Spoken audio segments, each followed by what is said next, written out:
tell you. The tale of Malric the Haunted, once a scholar who bent the secrets of life and death to his will, now a ghost among ghosts within the ruined necropolis, where the sun has not touched stone in 100 years.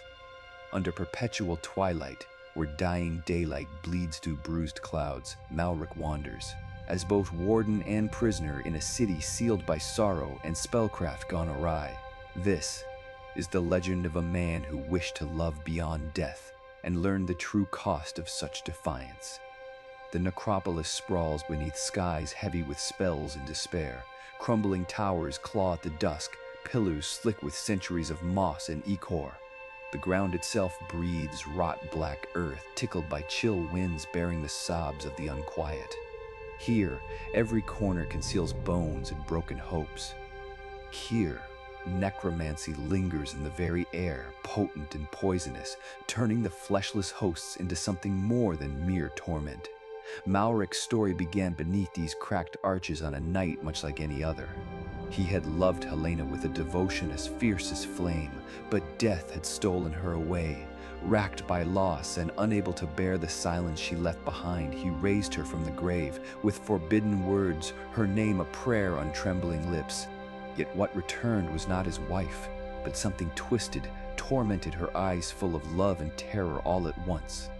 And in so doing, he had ruptured the veil, setting a curse upon every soul entombed within these ancient streets.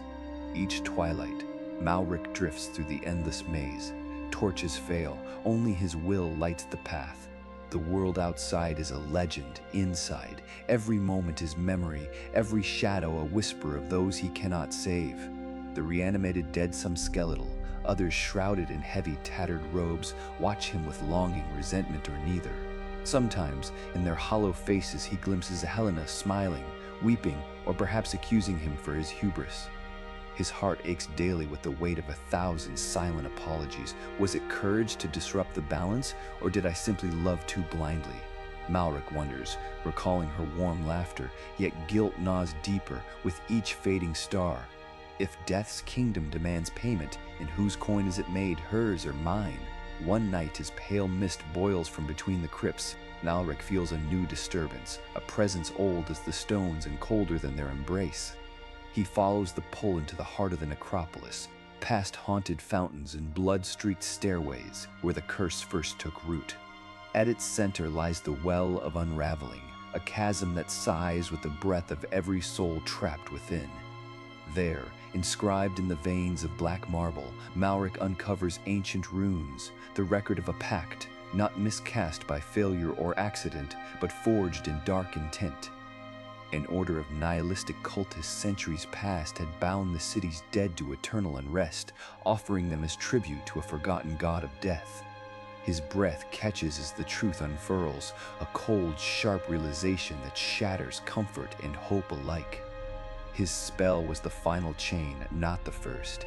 He is not merely the curse's author, but its last and most desperate ward. Through fragments of the undead's memories, voices that flutter like dying moths in his mind, Malric learns that many retain hazy echoes of who they once were. They are captives, not monsters, each longing for warmth, for memory, for release. When Helena's spirit appears in the torchlight, her eyes darting with fear and longing. Malric, what have we become? His resolve fractures one last time. He cannot bear to abandon them. Yet, as word of his journey spreads, the cultists rise from hidden crypts. Cloaked in shadow, they seek not to break the curse, but to draw on its power and unleash darkness upon the waking world. Malric, caught between battle and bargaining and outright despair. Steel clashes with spell, and the necromancer's life shrinks to a point of burning anguish, helpless to destroy his foes without risking the fragile spirits caught in the net of the curse. In the blood-soaked dusk of the confrontation's end, Helena herself urges him, her voice echoing through the haze. "Set us free, even if it means I fade beyond your reach forever." The dead should not remember love, Malric.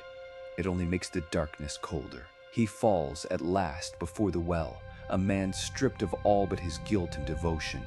He weighs the final choice, to break the pact by binding his own soul to the necropolis, becoming its new immortal heart, a warden in eternal undeath. sparing the spirits, setting them free but losing himself to the unending gloom, or to turn away, letting the dead linger forever.